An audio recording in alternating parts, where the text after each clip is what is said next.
Hello everyone, and welcome to How To with Mr. Steve. In today's video, we're going to be changing the cabin air filter in this 2016 Honda Pilot. Best news is, it only takes about a minute. Let's do it. Okay, here we go. First thing you want to do, open the glove box, take out whatever's in the glove box, and then you want to press in the back on each side.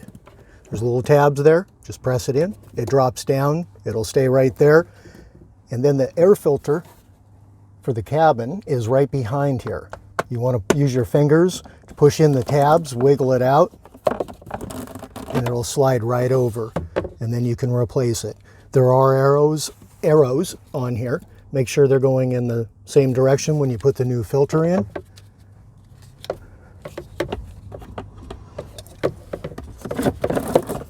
Slide it in, give it a push till it clicks, and then just push up on the glove box, put everything in, and you're good to go.